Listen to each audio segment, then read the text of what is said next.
Okay. Let's see if I can get this blown up bigger, make it easier to read. Beautiful.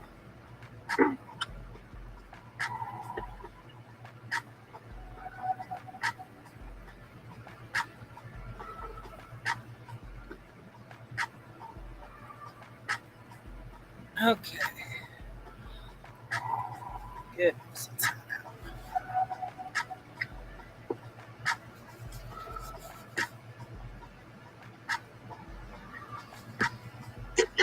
Does anyone have the Statement of Unity pulled up where you can read that for opening today's session?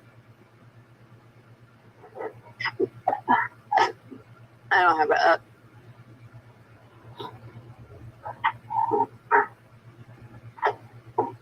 Okay.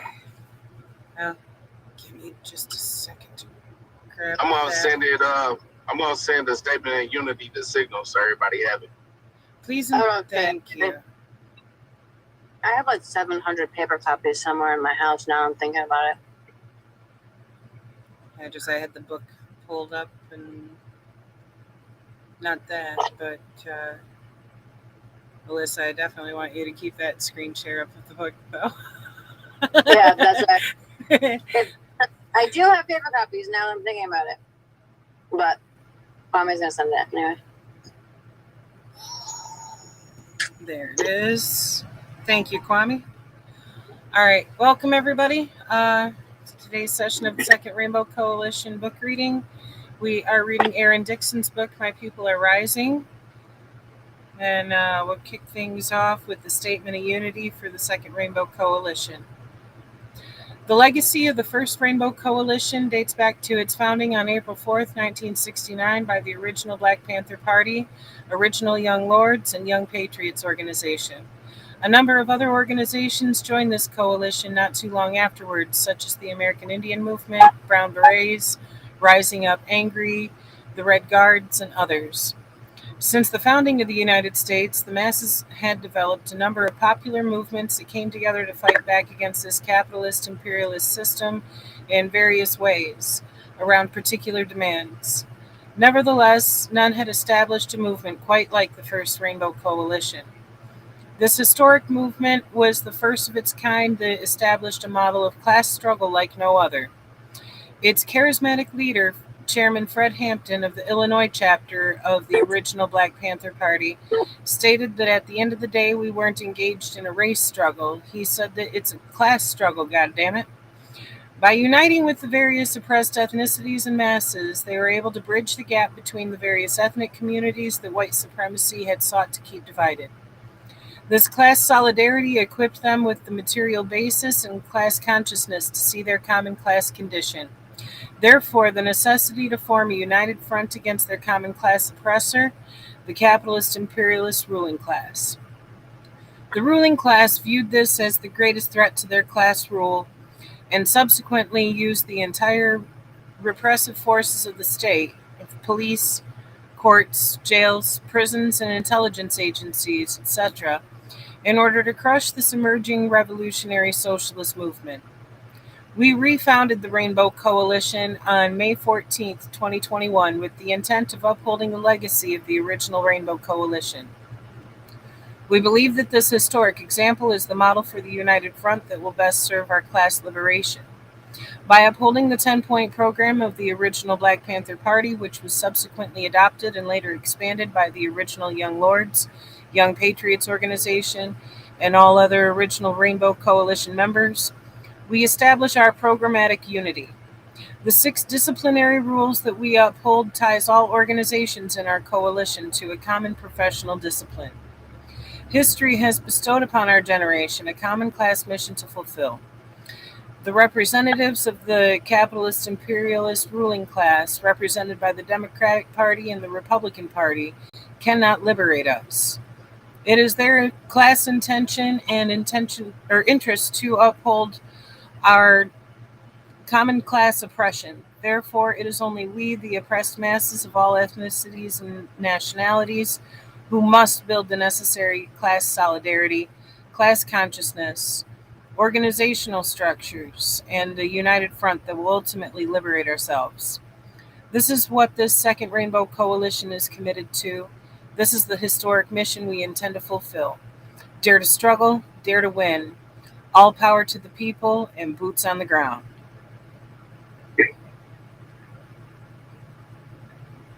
All right, now I gotta back out of that one and reopen the book. Today we are starting on chapter 32 of My People Are Rising in the PDF document that's on page 327. Does anybody have a hard copy of the book? Just let us know what page that's on in that. No, I'm on PDF too. Okay.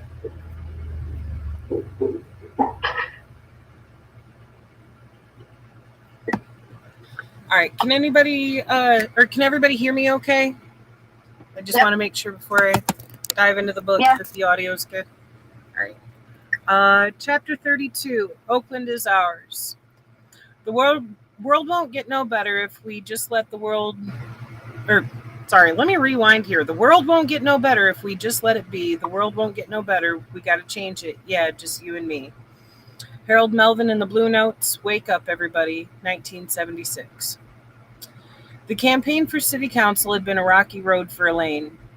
Certain entities did not want her to be an elected official. She kept a rigorous schedule, moving between campaigning and running the party, being sure to maintain the party's funding at a high level. We thought victory was near and the city council seat would be ours. Winning the seat would be putting one more piece of the puzzle in place. Many of us gathered at Elaine's campaign office in November 1975. Excuse me. Waiting for the results, hoping our hard work would pay off. But Elaine was defeated by the white incumbent. The margin of defeat was small, but that was no consolation. We all felt the sting of losing the race, having worked so hard and set our goals so high. To be denied victory yet again was painful. My job was challenging, yet I was determined to do it to the best of my ability.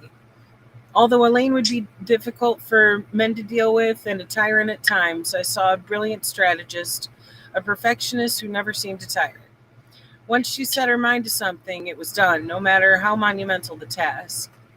After the election, Elaine began spending a great deal of time in Sacramento. She knew that the importance of developing her political connection to Jerry Brown and did not falter in that task. She became known and highly respected by many state legislators, a few of whom had been elected thanks to the party's political machine. Her influence and power in Sacramento grew so great that she was invited to the annual Passover Seder held by an all-male group of Jewish legislators. Elaine, Willie Brown, and myself were the only blacks in attendance.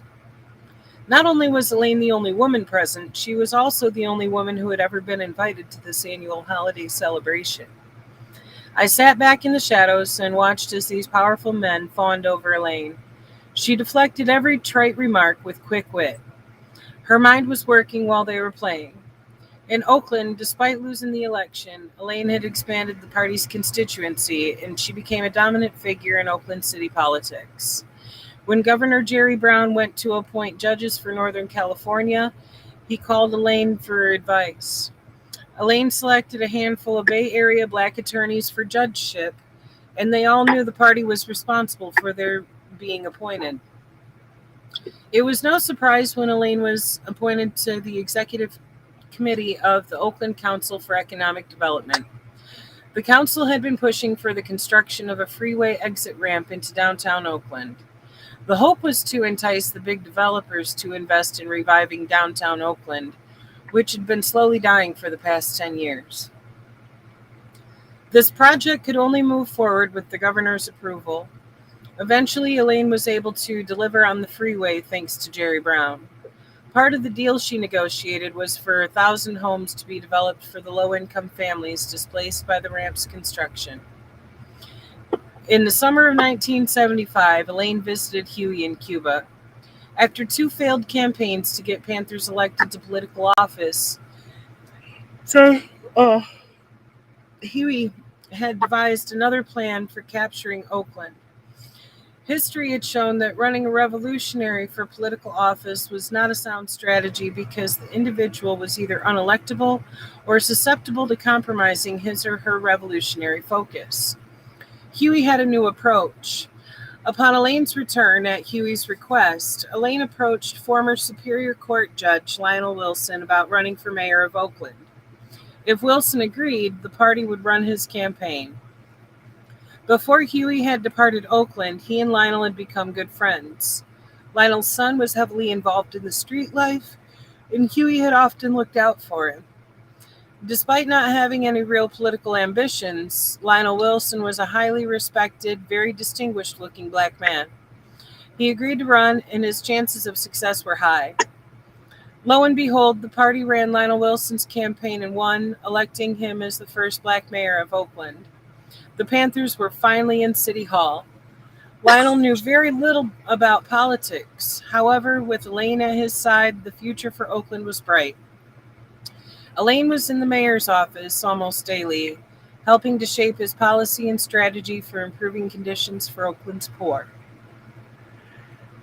In return, Lionel was set to name two Panthers, Erica Huggins and Phyllis Jackson, to the Port of Oakland Commission.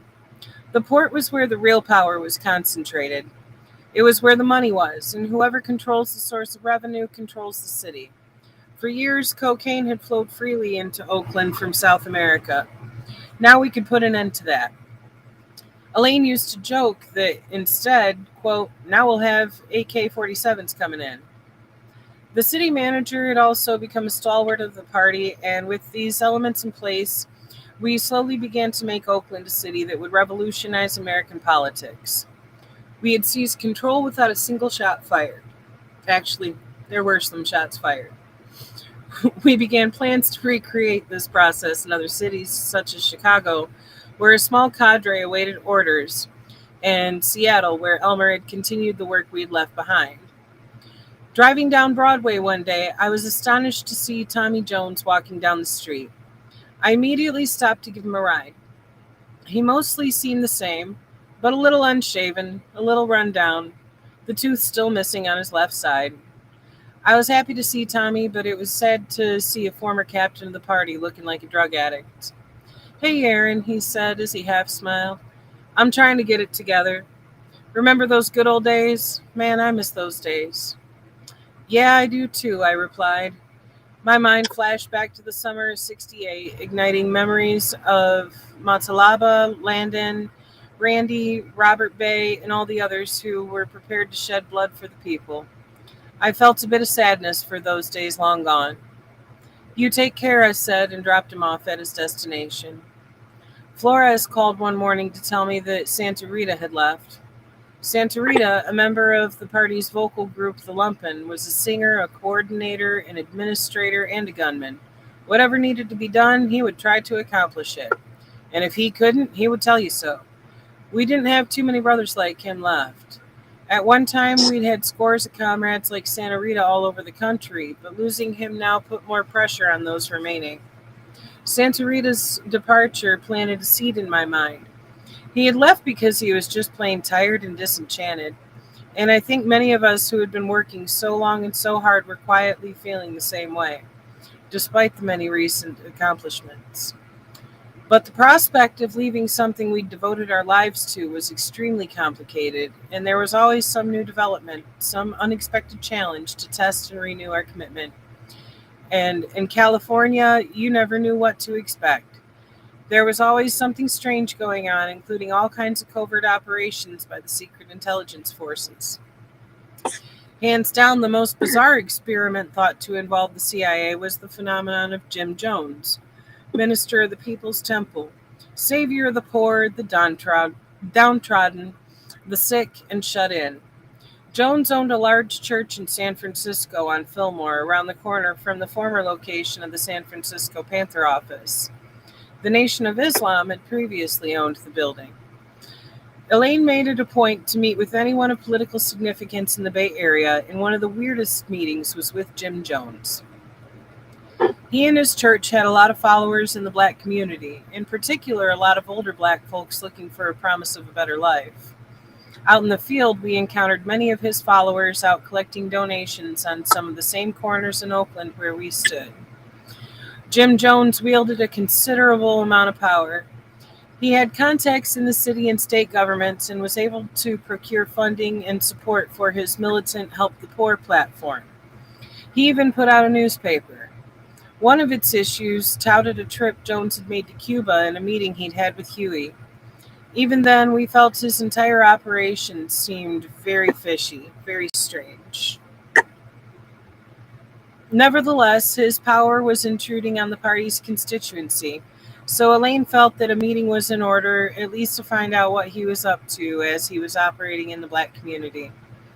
The Duke, Elaine, and I drove up to the church and were met at the gate by three gruff-looking brothers wearing big coats.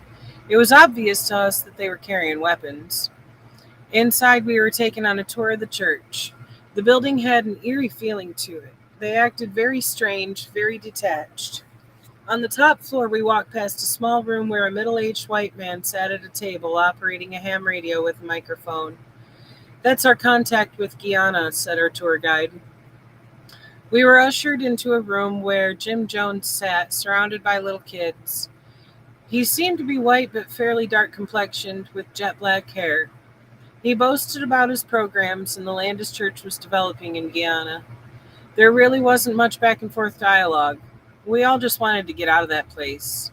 The vibrations were unlike anything I had ever experienced. The people were almost emotionless, with little enthusiasm or joy. I don't think any of us was surprised at the massacre in Guyana 2 years later. Hundreds of Jones followers died after drinking cyanide-laced Flavor Aid. Comrade Russell Washington from Los Angeles lost 5 family members to this mass murder/suicide. At the time, unfortunately, we did not have the time or resources to explore the ramifications of Jim Jones' inroads into the black community. We had our own contradictions to sort out. Elaine often hosted parties for the comrades at her penthouse in the Oakland Hills. We consumed large amounts of brandy, smoked plenty of weed, and danced away our emotions and pain. There was a sense that our time together was coming to an end. We all felt that the party represented the last hope for our movement, and Elaine had taken us to new heights. Yet I was beginning to wonder about my own future, my son Aaron, and my daughter Nisa, who was somewhere in America. I had seen her only once. I felt trapped. At the same time, I also felt that here with these comrades was where I would always be, where I had to be. Otherwise, I would be no more. I often sat back and watched the comrades dancing wildly, as if in some kind of trance, as if these were our last dances together, the last dance of the Black Panther Party. Several months later, Elmer was in a phone conversation with Erica Huggins concerning the menu for the breakfast program in Seattle. A disagreement ensued, and Erica accused Elmer of disrespecting her, for which Elmer was summoned to Oakland. I was worried about what would happen to Elmer in this dispute. As just one example, Bobby Rush, deputy chairman of the Illinois chapter, had been summoned to Oakland by Elaine. He met with Elaine in Erica Huggins' office at the school, which Elaine sometimes used for business. I, along with some others, hung around outside the office while he was being reprimanded. After several hours, Bobby Rush finally came out. The look on his face was of sadness and humility. I felt bad for him. He had endured the death of not only Fred Hampton, but at least 4 or 5 other Chicago Panthers, and the imprisonment of many others. He had sacrificed his life, as we all had, now to be tossed aside like an old piece of meat, as if the years of blood and sweat meant nothing. At least he got away without physical harm, which is more than could be said of a few others. Simba had his legs broken before being expelled. Being summoned to Oakland was like walking a tightrope over an ocean with sharks circling. One slip and you could be making a trip to the hospital. Luckily, Elmer was able to talk his way out of any physical action being taken against him. However, he was ordered to stay in Oakland. He requested to go back to Seattle in order to take care of some family business with his new wife, Dee Dee.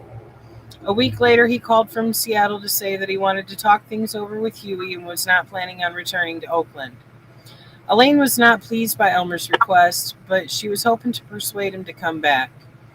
The Seattle chapter was the longest functioning chapter still in operation, and it played a major role in the plans to reinvigorate the party on a national level. With Huey in Cuba, it was not possible to accommodate Elmer's request for a meeting, so Elaine arranged to make a trip to Seattle.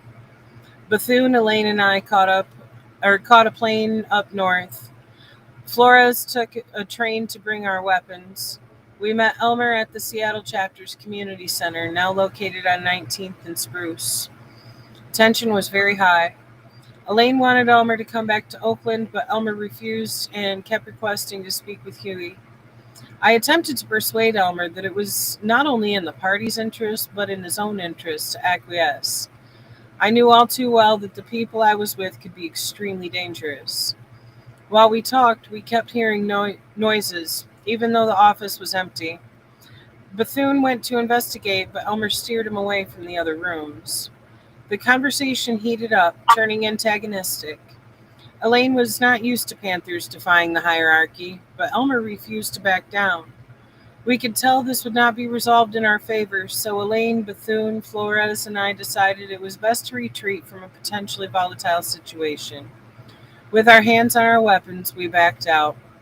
As Elmer confirmed for me years later, he had situated heavily armed Seattle Panthers, including our younger brother, Michael, throughout the building. With tensions peaking and voices rising, a single move could have resulted in a bloodbath. On the ride back to the hotel, I was silent. This event was devastating for me. Elmer and I had been like Mays and McCovey, like Johnny Unitas and Lenny Moore. We had been as close as brothers could be, overcoming all obstacles between us. Secretly, I was proud of the way he had stood up to Elaine and Bethune, but I was worried that this was not over. Back in Oakland, I was relieved of my duties with Elaine and presented with the choice between staying in the party or leaving. I was allowed a week off to decide. I was not ready to leave the party. We had come so far. We were just a few steps away from securing total political control of Oakland. More immediately, I also wanted to stay around to keep my ears perked up and my eyes open in case I detected a move to take Elmer out. As dedicated as I was to the movement and to the philosophy of the Black Panther Party, I was not about to stand by and watch my brother be eliminated.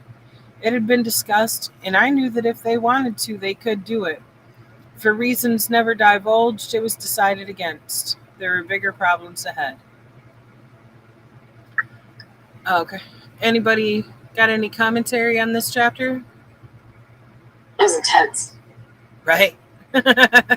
Extremely. Yeah, that's the kind of stuff that, like, I mean, don't get me wrong. Like, I'm not sitting here saying, like, oh yeah, I'm sitting here guns blazing. Like, I'm obviously not. But like, are we ready for that life? Right. You know what I mean? Like, this shit is serious.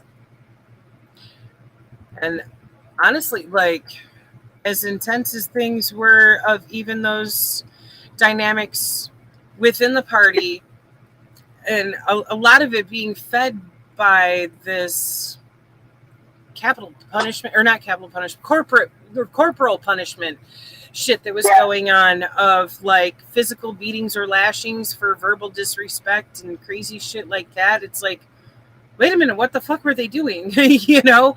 I mean, it's one thing to have a certain degree of infighting as far as discussing things ideologically and needing to, you know, find that unity again through, you know, sharing of criticisms and debate. It's another fucking thing for it to be a case of like, oh, you're going to get your ass jumped because you speak your piece to somebody.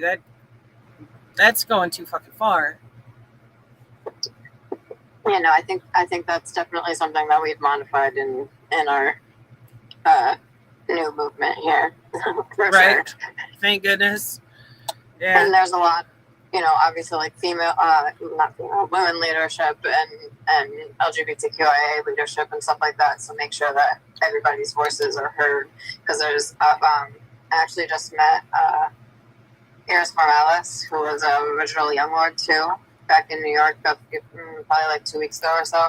And the whole entire thing was essentially like feminism and the, I don't remember if I feel like she might have used the word Latina rights movement, but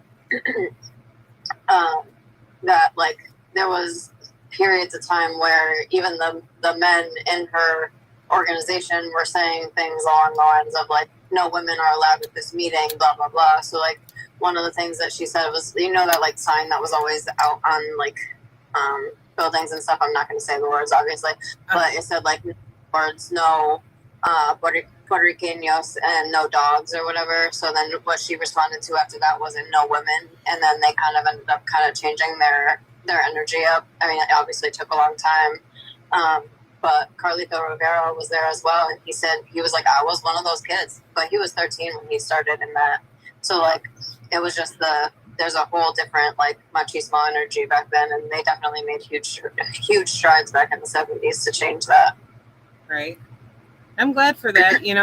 That is one thing that we do still use as an example quite frequently today of pulling things that were, said by various leadership of the original Panthers that are fully in support of LGBTQ members and of women members, and, both of which, taking leadership positions of power and understanding that the only way a revolution is going to work is with that intersectionality. Yeah, absolutely. And sorry guys to the rest of the people in the group, like with the screen on this view for screen sharing, I can't see if anybody else in the panel has raised their hands to be able to speak. So if anybody else has anything to add to the conversation here, by all means, go for it.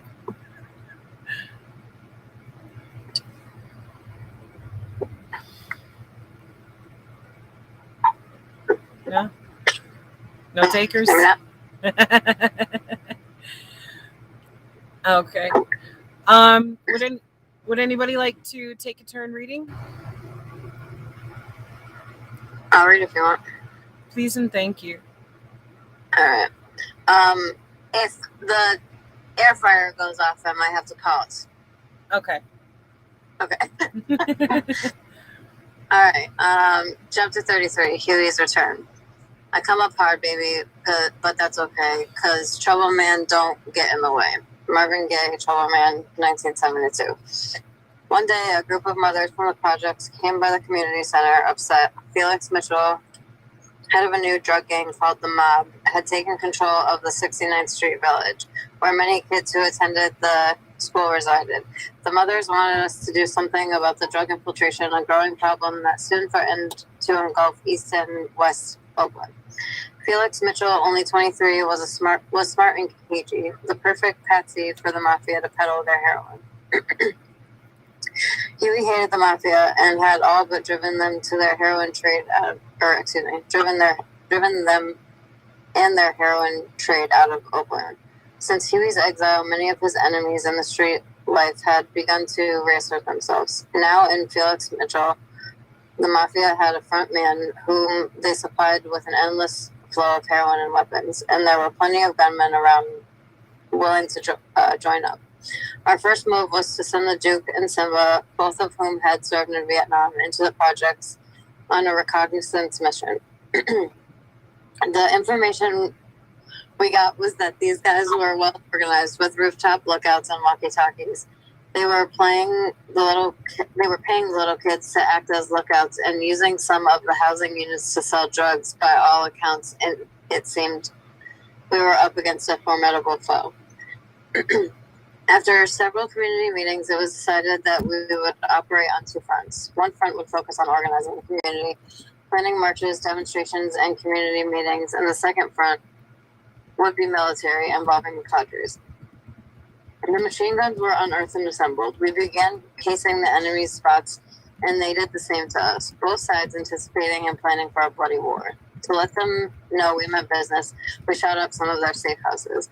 I thought I might not survive this dirty little war, that some of us would die. Death seemed close by, so close I could sense its cold breath waiting around the corner. Unfortunately, we had to put this operation on hold. Huey was coming home. In late spring 1977, our leader, Huey P. Newton, returned from exile in Cuba, prepared to stand trial for the charges developed against him for the murder of a prostitute. Under Elaine's leadership, we had been able to realign the party's position in the community. The party's reputation was back to its original image as the champion of the people. We now had political control over the Oakland Judiciary and City Hall, and a heavy influence on state politics in Sacramento. Further, Elaine had been elected by the Northern California Democratic Party to be a delegate to the Democratic National Convention. She also had forged an alliance with Reverend J. Alfred Smith, Oakland's most influential religious leader. They had collaborated on a broad agenda to address important issues in East Oakland, such as improving education, influencing the judicial system, and gaining electoral power. The martial arts program, under the direction of Steve McCutcheon, had been featured on the cover of Black Belt magazine, and many of the kids from the community who participated in the Taekwondo lessons had gone on to become instructors. These were the best days of that era, a time when we had a full complement. Can you still hear me? Now I can. You went scratchy for a second. Okay. Yeah, sorry. I touched my AirPod without realizing what I was doing. All right. Just 3 years earlier, the party had looked to be on its last leg. Tremendous progress had been made under Elaine's leadership. Despite our much improved position, I, as did probably many others, felt uneasy about Huey's return. I remember watching Huey, flanked by Elaine, Big Brother, and Bethune, during the press conference held upon his return. I felt deep inside that maybe his return would backfire on us all, but I knew to keep that to myself. Elaine found a nice home for Huey and his family on a cul-de-sac in Oakland Hills. Joe Abram, the party's technology expert, installed video monitors around the perimeter of the property. Finally, Huey and Gwen and the kids, Ronnie and Jessica, could relax after the pretty rough conditions they had experienced in Cuba. Huey enrolled in a PhD program at UC Santa Cruz, where he was driven 2 or 3 times a week by Big Bob to attend classes. He also visited the Oakland Community School on occasion, talking about having an apartment built on top of the school building. In his home, he installed a universal gym so he could stay in good physical shape. So far, it seemed Huey was making an attempt not to fall into his old habits, yet I still had an underlying feeling of uneasiness. Lola had started working at the lamppost, which meant on weekends she got home late. This left me to watch Lil Damon and Natalie and Lola's younger sister, Valerie. After the kids went to bed, I spent many Saturday nights watching Saturday Night Live. It was a revolutionary show for its time. Filmed live with unknown performers using sketch comedy to comment on the dysfunction of American politics and society. Even though Lola and I were still together, I had been seeing other sisters in the party as well as and it wasn't long before Lola started seeing other Conrad brothers. This did bother me, especially when she started seeing the film, but there wasn't a darn thing I could do about it. Our relationship slowly began to go downhill. It wasn't long before Huey's drug habit resurfaced and his forays into the street life resumed. One night, while Lola slept peacefully, I was lying across the bed watching the old gangster flick On Top of the World with Edward G. Robinson, and thinking how similar that portrayal of gangster life was to my own, and that of the others on the security spot. I thought about how we were ordered to rob dope dealers and do many other things under the cover of night. I thought about my assignment at La Tour's after our speakeasy, where I sat with my back against the wall, 45 at the ready, eyes on the lookout for trouble, occasionally snorting a few lines of coke to keep up with the atmosphere. La Torre was later found shot to death, stuffed in the trunk of his gray Eldorado, courtesy of our mutual enemies. In the early days, our enemies had been white pigs in blue, brown, or black uniforms. Now our enemies look like us, dress like us, and talk like us. Comrade, can I interrupt you 1 second? Yep. Is it possible to get closer to your mic? Your audio is coming through kind of muffled. Okay, does that sound better? Oh, hell yeah. Much better. Thank you. Okay, yeah. It was, I touched my AirPods, so then I put it in. Apparently, I should have just kept it out. All right. Suddenly the phone rang. I wondered who would be calling me at midnight. Hey, AD, grab your shoes and come up to the name of the game. It was Flores. Shoes was Panther code for weapon. Okay, right on, I replied, then hung up. I knew that when Flores called, it was usually serious. I got up and grabbed my pants, shoes, and gun. For the past 10 years, I had always placed these items within easy reach on the floor right next to the bed. When I got to the club, name of the game on Broadway, the Duke and Tim Thompson were stationed at the front of the club. Tech swaggered over to my car, his gold tooth showing as he smiled. Hey, AD, the servant is in there meeting with the mob and the family. I got out. Tex and I exchanged small talk, wondering why Huey would be meeting with these hoodlums. The family was a rival drug gang to Felix Mitchell's mob. Their most recent feud had left a handful of bloody bodies on the Oakland streets. They were known for jumping out of cars with machine guns. Their rivalry was so intense that the past couple of months had been reminiscent of the old Chicago gangster wars of the 30s during Prohibition. Finally, Huey emerged from the club, flanked by Big Bob, Flores, and Bethune. The rest of us followed them to their car and waited until they drove off. The next day, I learned that Huey had given the two drug gangs an ultimatum. Either they paid the party $50,000 a week or we go to war. We had already begun preparing for this little war, but that had been intended to eliminate those vermin, not profit off of them. Under Huey's influence, things were becoming unpredictable again. A week later, I drove Elaine to school to pick up her daughter, little Erica. Elaine's time with little Erica was limited, as it was for all of us with children, and Elaine tried to compensate by giving her daughter treats and taking her special places. I wasn't surprised when Elaine calmly asked for the keys to the Mercedes. But something in her manner was unusual. I could not put my finger on it. When she told me she would be dropping me off and taking the car, I asked if she was sure, because she rarely went anywhere alone. Bill Elder, Bethune, or I would always be beside her. Elaine had an expression of peace and resignation I had never seen before. Hesitantly, I handed her the keys, looking forward to an unexpected, relaxing evening at home. Several hours later, I was sitting at home watching the World Series. Reggie Jackson, Mr. October, had just hit his third home run, propelling the New York Yankees to victory. During his time with the Oakland A's, Reggie had lived in the same complex as Elaine. He always spoke with us whenever the opportunity presented himself. He was the epitome of the rebel athlete, defiant, bold. The phone rang as Reggie was rounding the bases, fist high in the air. Aaron, have you seen or talked to Elaine? It was Erica Huggins. I felt guilty because I was supposed to know where Elaine was at all times. No, she said she was going to take little Erica to get some ice cream. I answered sheepishly. I hoped my answer sufficed. Erica sounded very concerned, which worried me. The next day, Tech and I went to the San Francisco airport to retrieve the red Mercedes that Bill Elder and I had driven Elaine around in for the past 4 years. She was gone. Huey had felt threatened by Elaine's consolidation of power and her influence in Northern California politics. When she refused to give him access to the millions of dollars under her control through the Oakland Council for Economic Development, he threatened her unless she turned over control of the funds.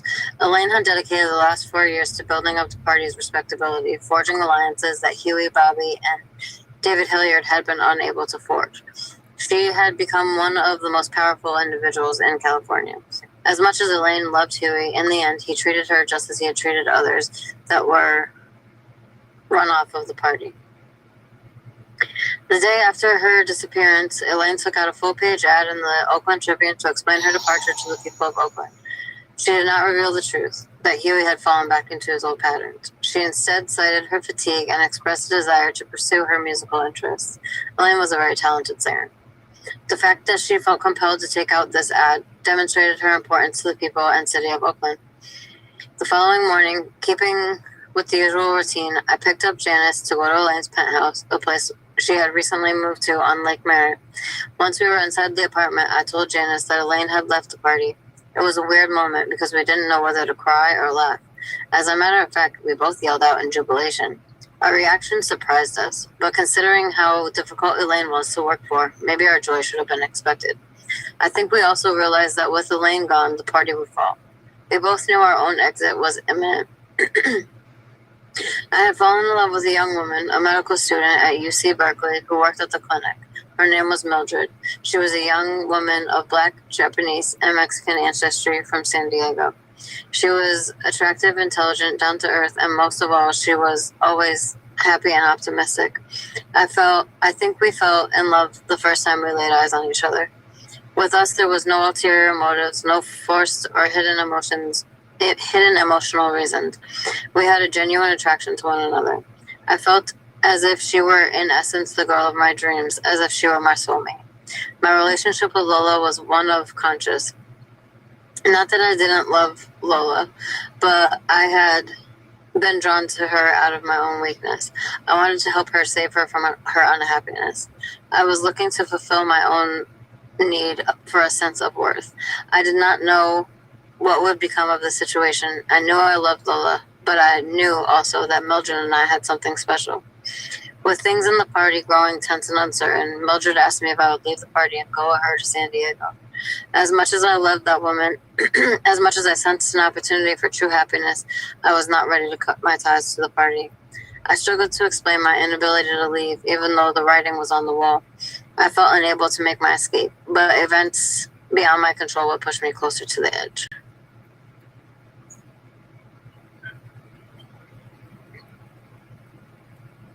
Yeah. That was also a lot. Yeah. Well, the floor is open if anybody has any thoughts on this. I like the shoes. Go get the shoes in reference to the, like their codes. That's cool. Right? It's good to have stuff like that for security reasons. Right. Yeah, that was I feel like when I read stuff, my brain like is just processing the words and not like necessarily retaining all of the information. But it seems like there's a lot of. I mean, it's always interesting to see the similarities of the issues. You know what I mean? What we have today and what they had back then.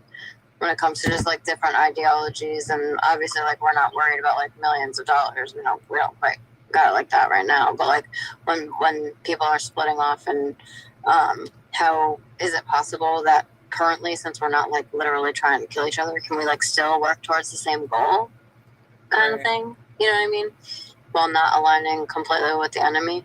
You know what I mean? Right. There's a lot here to be able to learn from. I mean, for one, it shows, for example, that even trying to get a foothold in the current system renders you politically fucking impotent, because they weren't able to actually invoke any real change, even with, getting people who were aligned with the party into those seats. It just made for more bullshit when it came to, running in the Democrat Party and trying to take power in that manner. Because reformism don't work. And we can see that as far as the shit that's happened in the decades since, of certain things being legislated to help protect rights that turn around and get walked right the fuck back by the, following group of people who take those offices and things like that, and I also have a curiosity of like what actually ended up happening there, like with the millions of dollars that they had in the accounts. Whatever happened with that? Was that turned back over and made use of for the, serve the people programs, or what, which I don't know if we'll find out about that in later chapters. But it definitely makes me curious, because there has to be that accountability and transparency there for the whole party to be able to see what's going on with the funds,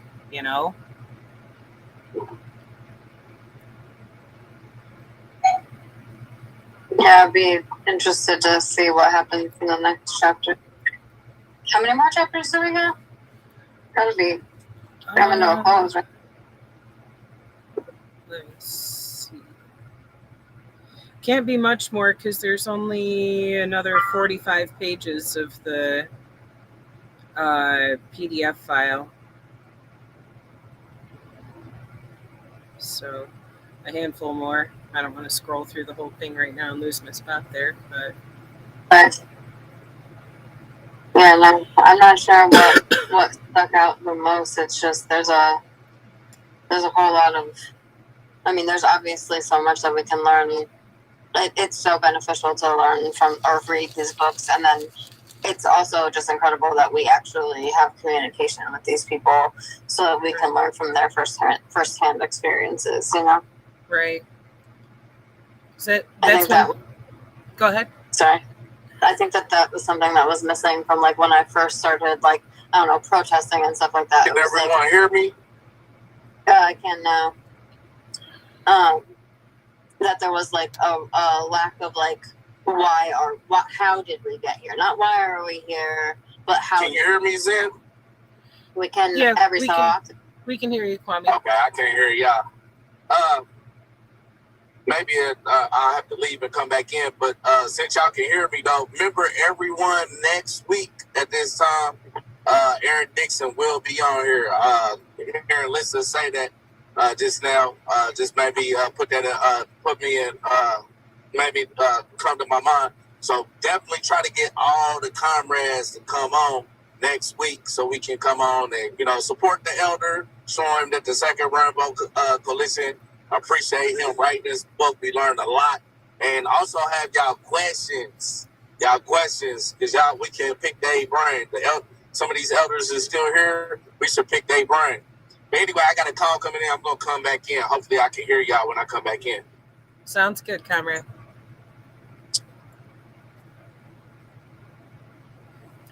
Anybody else got anything else that stuck out to them?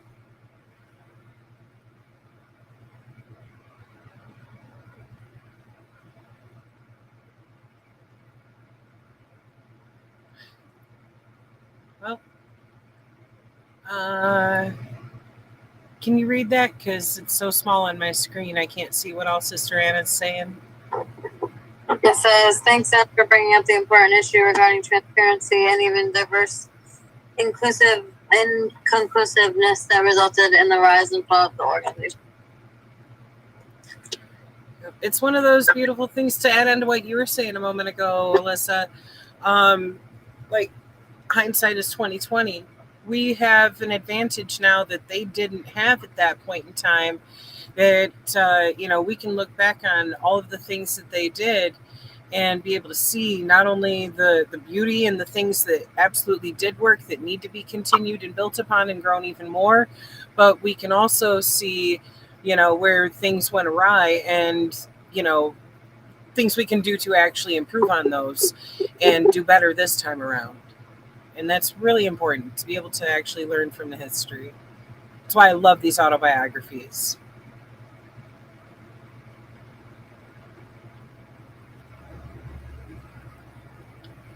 Sorry, I can never hit mute fast enough. Yeah, no, I absolutely agree. That's okay, Sister Anna. Yeah, like we literally have like hi and all of these people. You know what I mean? Like I met David Rivera. Like I just said, like I talked to Iris Morales. All of these people we literally have at our disposal. Not disposal. It's obviously a terrible word, but you know what I mean. Like to read their book and then to actually go to the source is a huge deal to me. I think I have the most respect for these people, obviously, in the first place for doing what they did, but now to be able to actually possibly communicate with them and ask them, I don't know, or just hear that story from their perspective rather than reading a book. You know what I mean? Right. That's a huge privilege to be able to actually speak with Aaron next week and discuss these things with him and not just be left to interpreting what it is, that we can read in his book, but be able to talk to him about things as far as even how his perspective has shifted since then, because this has been many decades since he wrote the book. Yeah. Or what? Sorry, I wasn't sure if I was muted or not. Or to ask them what they like. I mean, I don't know that they're necessarily out doing stuff active, boots on the ground, but they got to be paying attention to what's going on in the world. What are your thoughts and what are we lacking? You know what I mean? Right. something. What do you see are our strengths and weaknesses, that kind of stuff. Because I mean, there's also just so many different organizations and stuff like that too, that I think that when I think about stuff, like I'm looking at a really broad scale. And I mean, these guys were in Seattle and Oakland, you know what I mean? So like they obviously were able to spread out, but they were pretty centralized. Like even this phone call is all over the country. Right. We are all over the place. Right. This is one thing that absolutely is beautiful about the way tech has developed. It's made it possible for us to network in ways that the original Panthers, didn't have at their fingertips. Everything absolutely. back then was probably being handled by like snail mail.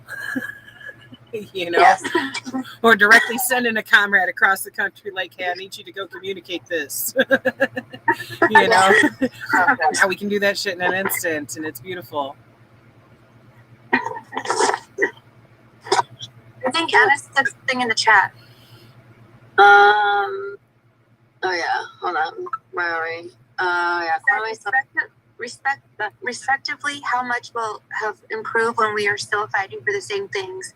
How can we honestly say if we are close to our revolutionary goals as a people? I think she was talking about asking questions. Right, and that's an important one too, because if we look at really the social dynamics, there's some shit that's shifted when it comes to a lot of people's personal perspective. But when it comes to the system itself, not much has changed. And in many ways, it's gotten worse, like with the police brutality and shit. And we have like record numbers the last few years of murder by pig. That's a huge fucking problem that we still are contending with. That is one of the things that initiated even the beginnings of the original Black Panther Party for self-defense. Is they were tired of being murdered in the fucking streets. And we're still seeing that happen, and even on a greater scale. We still are facing the same issues as a society. Thank goodness there's a lot of individuals whose frame of mind has grown since then and stepped away from bigotry in a greater amount. But we still have this problem of this fucked enemy system that we have to overcome. And if anything, this is one of those examples that shows us that the reformism ends up being a exercise in futility because of shit being able to be just walked back.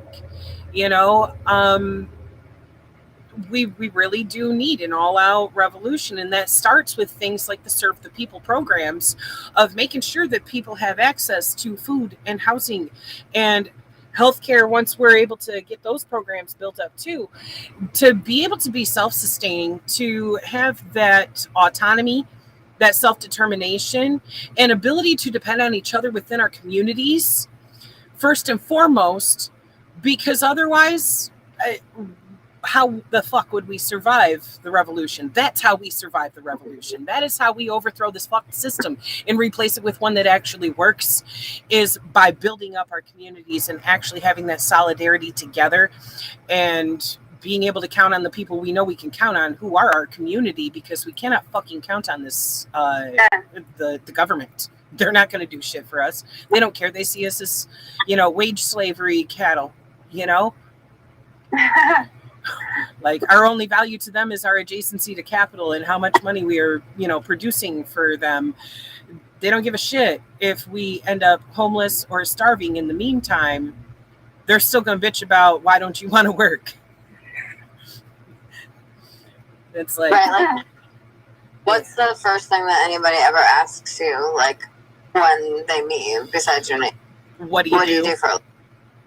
Yep. Like, that is literally, and this keeps on coming up in random conversations, so I don't know if I already talked about this last week or not, but, like, it just keeps on happening, and it's just, like, there was, this person that I follow on, TikTok that goes live pretty much every day and does, like, world news and current events and stuff, and every single time that somebody asks her that, she's just like, I don't do anything for a living. I live, like, I survive. She's basically, she went to school in 3 different colleges and just, like, does her education through free education through her house through TikTok, but then like has a Patreon and stuff like that. But her main thing is talking about how like she doesn't do anything for a living. Like she lives her life, and I don't know how else to like change that mindset, because every single person that you ever talk to, if you say like I don't do anything, or like I don't know, even if you say like I have my own Etsy store or something, people still look at you like, okay, that's not a real job. Right. And it's like, the thing is, the whole purpose of working under a capitalist system is simply to make enough money to justify your existence, to pay for your cost of living. It is, we get mind fucked in this society into thinking that we are supposed to live to work, when really you're supposed to work to live. And if you're not doing the living part, then you're doing yourself a disservice. Like if you're stuck having to work multiple fucking jobs just to even make the bills and get some food on the table, there is a fucking problem there. You are not actually exercising your freedom, your self-determination, and being able to have a fucking life. And that is part of the problem with wages remaining so fucking stagnant for decades, while the cost of living fucking skyrockets. And it's a really fucked situation, because there's so many people who work full time still can't afford to even have a roof over their heads.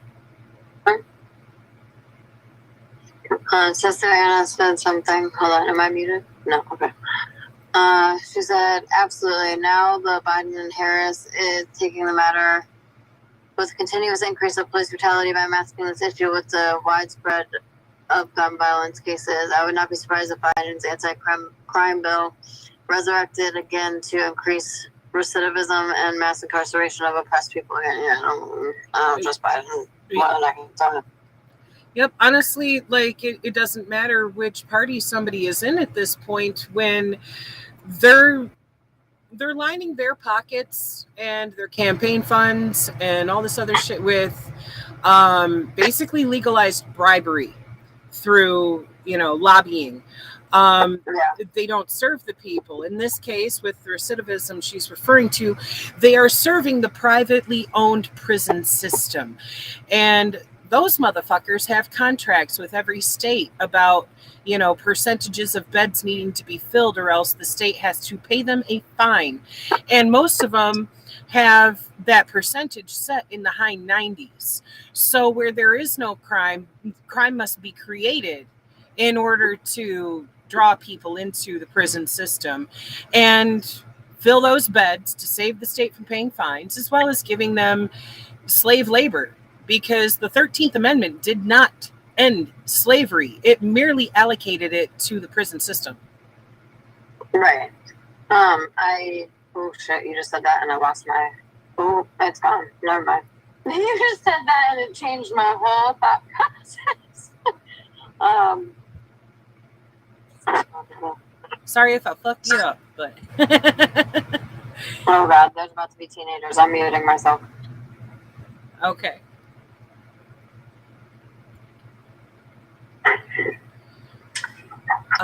Anybody else have any thoughts to add in here? Johnny, I see you're here, but we haven't heard from you or from Robert yet. Hey everybody, I've been tuning in. Sorry about that. I've been listening in. Glad to meet those of you who I've never met. My name's Rafael, the Brown Berets, the Mesa Nacional de Brown Berets, which is a national organization of Brown Berets. And I'm part of the Monday Reading Group, but I'm trying to tune into everything I can. But you all, I'm taking it all in because I'm just getting home from work. I'm a teacher. I've been teaching for 23 years, and it's true, a lot of the reform movements really just haven't, they've taken us nowhere. And I think I'm encouraged by the fact that we have such strong women, leading us. The Brown Berets, for example, we have a strong woman, Yola makes cold waters. You know her out of Chicago. And so I think some things have changed in that sense. I think our attitude has truly evolved from the past. But I really like what's being said in terms of what needs to be done. And I like the political line that's being laid out here by everybody. I know some of you out there, I've met some of you, but I haven't met everybody. And I just want you to know that, man, just listening to this discussion pumps me up. So thank you. Thank you, comrade. Glad you're here. Pleasure to meet you, comrade.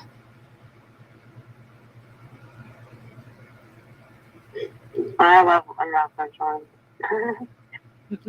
Yeah, no. Oh, hold on, got some silent again. Alright. The government don't want us to obtain self-determination, but to control growth of our population rate for expansion of the new AI world with few capitalist producers. Thanks, Raphael, for your evaluation of the revolution from past and now. Yeah, AI does terrify the shit out of me, but I'm not really smart enough to talk about that if anybody else is. Sister Gabby, I see you've got your hand up. Go ahead. Hey, so I apologize I wasn't able to attend this chapter. I came back from school. I was tired, so I apologize. I assume from what Comrade, I believe Comrade Raphael is his name. I assume from what Comrade Raphael said that this chapter was about or has to do with the education system. Or Actually, it had to do with all the systems. gotcha. Everything. Gotcha. Specifically, what you said about reform, and 100%. Reformism has never gotten us anywhere, and it never will, because the bourgeois will simply send their little lobbyists to buy out any voters, any figures to just simply vote for policies that benefit them. Reformism has never done anything, and it will never do anything. And mind you, there's nothing inherently wrong with with better social welfare, right? There's nothing wrong. There's something inherently wrong with it, but we shouldn't get caught up on it and act like that's the end all be all, because when it comes to things like social welfare, right, the question that always pops up is for how long, for how long will we have good social welfare? For how long will we be able to have a decent life before capitalism just comes and fucking destroys entire livelihoods just for the bourgeois to maximize more profit? So regardless of what social welfare or what or of what reprieve policies may give us, if any at all, it will never cause genuine change. And the only way for us to genuinely have decent lives and to have genuine change is to have the social relations and the means of productions within our society upheld and uprooted and replaced with a new socioeconomic system, one that isn't controlled and catered to the interests of the few, but to the interests of the many. So yeah. Mm-hmm. Yeah, that's why collective ownership of our workplaces is an extremely important facet of said revolution. Removing that capacity for there to even be an ownership class of bourgeoisie who exist only to oppress us and sit on their asses and do nothing and take the lion's share, steal those wages from the workers. Yeah. Go ahead, Sister Sally.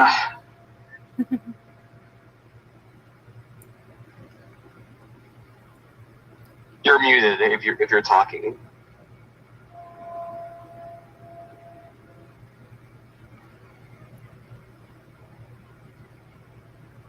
Can anyone hear anything? No. Yeah. Okay. Go ahead.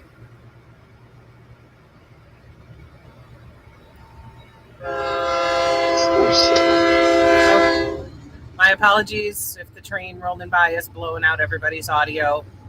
If I mute my mic, it mutes the entire Zoom room.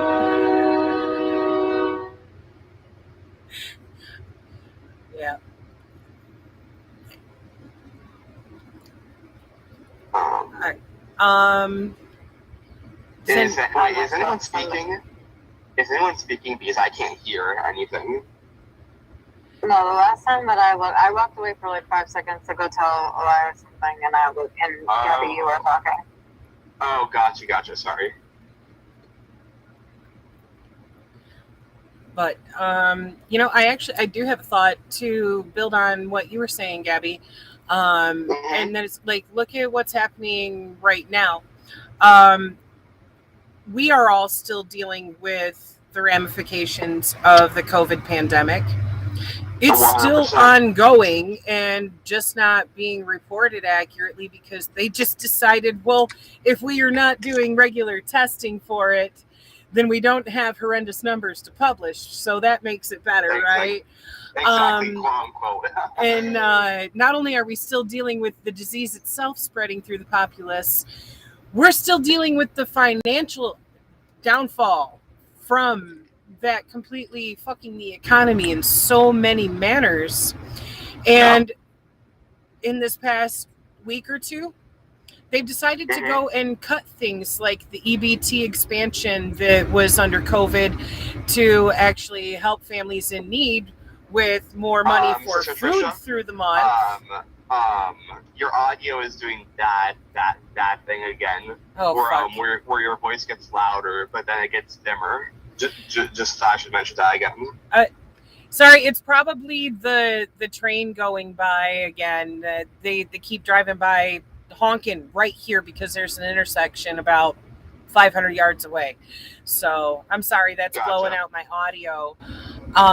What I was saying is they've in the last couple of weeks started cutting the extra funding that the COVID funds had provided for expanding the EBT program. So now people who are already destitute and not even getting enough in EBT a month as it was are seeing cuts to that because they would rather keep throwing billions at Ukraine or whatever other bullshit or Israel and tax rebates for the billionaires and things like that while the common people are going without. So when it comes to things like that shows just how important it is to build these serve the people programs to be able to actually have food access in our neighborhoods, whether you are in a city or in a rural area. That is extremely important that we start setting up community gardens, that we start collaborating with sources, whether it be surplus from stores, things like that, to be able to distribute to the community, things like that actually build some solidarity in our communities, because once again, we can't count on the government to make sure that we even have enough in those vicinities to make ends meet with even putting food on the table. Whereas if we are growing that ourselves to be able to provide to our neighborhoods, then we are actually being part of the solution. Not to mention all of the shit that's in the food supply. We can cut out of the equation if we're growing our own food organically instead of being poisoned by all this processed shit with genetically modified foods and chemically laden foods in the whole 9 yards. There's so many facets as to why that is incredibly important. Gabby, I see you've got your hand up.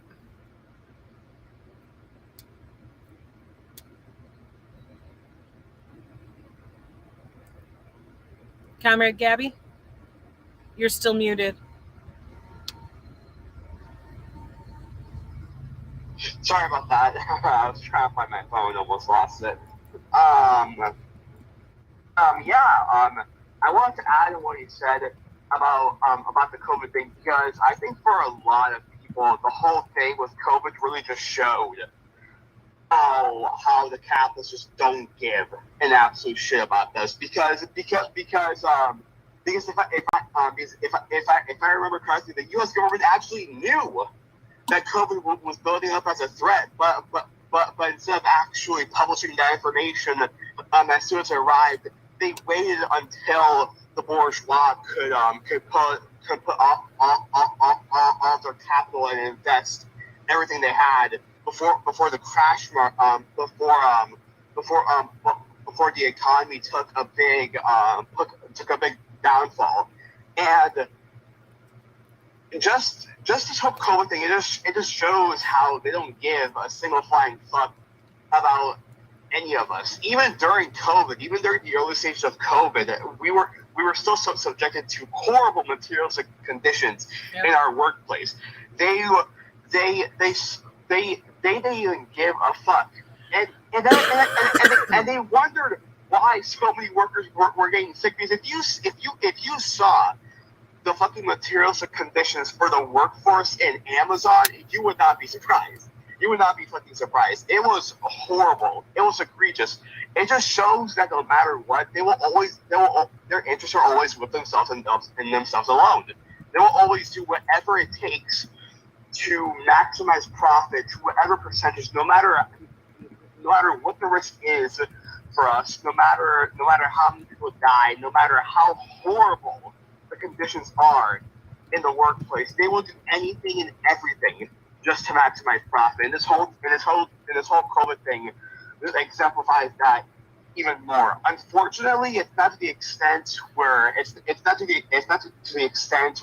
everyone is cost conscious, obviously. But I do definitely think that this whole COVID thing definitely opened some people's eyes to the truth. So yeah. Absolutely. Anybody else have any thoughts on that? I remembered one of the things that I was going to say before was that something that I have noticed, like working recently, and just like teenagers and I don't know, preteens, and then like Gen Z. I don't know what you're called after Gen Z, if there's a thing for that yet. Gen X. But, okay. Oh wait, no, that's. Wait, no. Gen Alpha. That's right. Okay, yeah, Alpha. So like the Gen Z, like oh Jesus, what did you? Never mind, I don't even want to. They don't like just work a job, like you were saying, like to work a job, like you have to work 2 or 3 or whatever jobs. Like most of them will literally just be like, no, fuck this job, I'm not working. It's not worth breaking my back. Like you were saying, Gabby, like the material conditions for Amazon. What you're supposed to be doing is to break your back for $17 an hour when that doesn't even allow you to survive. What the fuck is the point? What is the point? You can't live off of $17 an hour. You know what I mean? Like right. It's completely impossible. It was something that you guys said before that reminded me. That was something that I was going to say the last time, that I forgot what I was going to say about that. Awesome. Could I add something to what you said? Could I add something to what you said, Melissa? Go ahead. Sorry, there's too many people in my kitchen right now. I got distracted. Sorry. It's fine. I was just going to add. I forgot what it was called or what the social experiment was called. But basically, there's a test done, right, where a specific group of workers. There were 2 groups of workers, and they wanted to see how much profit would the workers be getting if their wages weren't being taken so much by the bourgeois. The A group, got the average, $10 an hour. But for the workers that got their full surplus value, you know how much money they made an hour? $60 an hour. $60 an hour is how they made it with when their surplus value wasn't cut or dwindled in any way. That's the amount of fucking money that you're wasting to these capitalist fucking pigs who sit on their asses, don't do anything every single day, and literally benefit off of your labor just so you can one day die and be replaced. So yeah, I just wanted to add to that. Preach. Yep. Right? That's literally me. Like I tell this story all the time. So again, I don't know if I've said it here, but like there was somebody that worked at my job for I don't know. I'm assuming most people that work at my job would start when they're 18 years old. So apparently this person retired when they were like 80 years old. So literally worked there for 60 something years. Never had a wife, never had a dog, never had a kid, never had nothing. Stacked all of his money and fucking died the week after he retired. Like, I'm not living like that. I can't do that. That's what the fuck? sad. That's not living. especially where it's a freaking factory. Like you can't even see outside. Like you sat inside for 8 hours, 12 hours, however many hours. I guarantee you did hella OT too. You just sat there and banked it to literally fucking die. Yep. There's a difference between being alive and then living. You know, there's a difference between them. Yep. Just merely existing is not living. Yep, exactly. And sadly, under capitalism, we are very fucking limited to existing, or just maybe a smidge more than that, you know? Yep. Yes, Comrade Sally? Okay, I just wanted to say something about Anna's comment about we need to focus on strengthening intercommunal survival programs, because there's a lot of nonprofits out there that, say they support blah, blah, blah, but it's like anything that's supporting the people, it's not going to be funded. Like, the revolution will not be funded by the government. So it's better to have our, like she said, the survival programs and all of that. That's just all I wanted to say on that.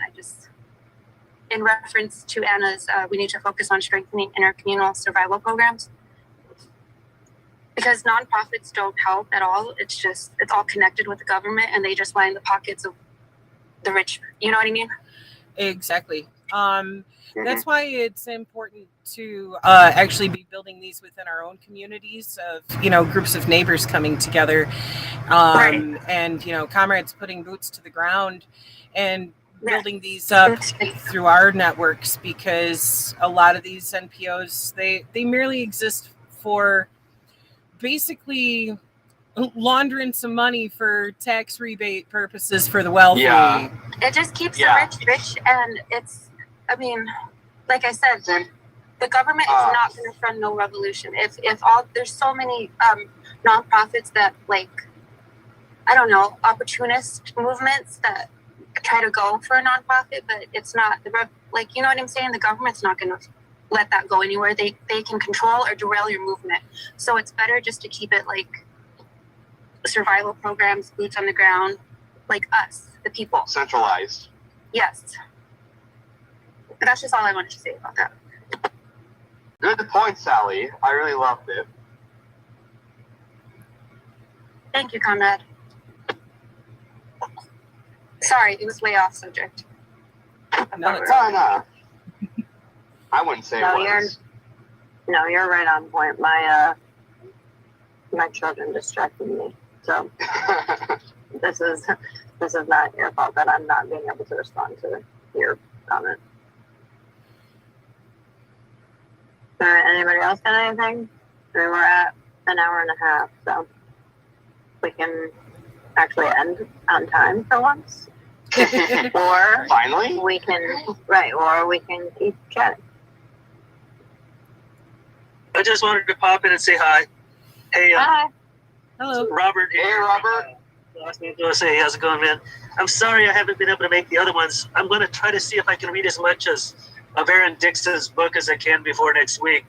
I'm just really thrilled to get to meet and hear from some of our elders.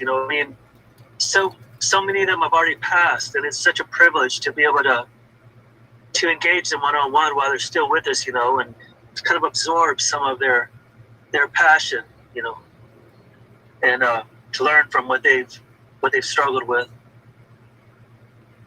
That's all I've got to say. Looking forward to meeting Aaron. Well, I can't wait to meet Aaron, myself, comrade. I'm so excited to meet him. Same. This is a huge opportunity for us to be able to discuss this with him and be able to get his perspective on things. Mm-hmm. I'm looking forward to it. It's so like what Comrade Robert was saying. It's just so rare having to have an elder, because like you were saying, so many have passed away, have either been killed by the states, or they have de-radicalized and become more liberal. So the fact that we still have like actual elders that are still putting in the work and that are still revolutionary that we can actually learn from, and see what mistakes we shouldn't do to move class struggle forward towards communism. It's 100% a privilege. You know, it's one thing reading from them, but it's another thing having them actually there explaining it to you. So yeah, that's all I want to add. Comrade Sally, I see you've got your hand up. Go ahead, sis. Sorry, that was an accident. I'm listening. Sorry. Oh, all good. Rafa has to go anyway too, so I don't know if he's already gone. But bye, Rafa. Oh no, I see him. He's got a meeting as well. All right. Well, that sounds like respect for Raphael, man. He helped us out a lot when we were doing our West Coast book tour up at our stop in Central California. How are things going up there, man? The same. It's getting hot up here. Yeah, it was great seeing and meeting everybody when you all came out here. We're busy. Matter of fact, we got a meeting tonight with our local chapter, but we're trying to count down to June. We have a national gathering in Sacramento. People are welcome. I'll be letting people know about it. If you got time, Oh, yeah. June 24th, it should be a good gathering. Where is it again? Sorry. Sacramento. Where is that? Is that in Florida? Because if it's not, I can't go. I know you probably can't go. It's Sacramento, capital of California. So we're gonna protest ICE. So yeah. We're gonna protest the feds. We're gonna protest everybody. Yeah. Before we have our national meeting, but everybody's invited. It should be a good gathering. It sounds really dope. This is completely unrelated. I just wanted to say that my package just came in from Foreign Language Press, and I ordered On Contradiction for a mile from them, and it finally just came in, and I'm so happy. Go read that book. If you type it in, can you type it in the chat? Sure. Foreign Language Press is really fucking awesome when it comes to buying leftist books. In general, they're my number one pick whenever it comes to it. If you don't want to buy from Amazon, I recommend buying from Foreign Language Press. On Practice and Contradiction. There we go. That's what the book is called.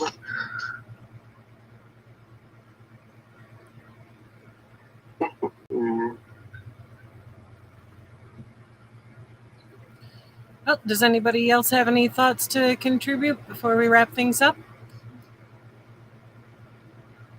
I think I'm good for now. All right. I'm good too. Sounds good. All right. Thank you all for joining us today. This has been another awesome reading, and we will see you again on Sunday.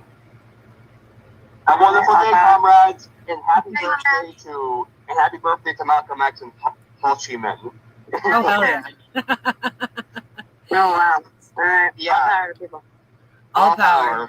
All power, comrades. All right.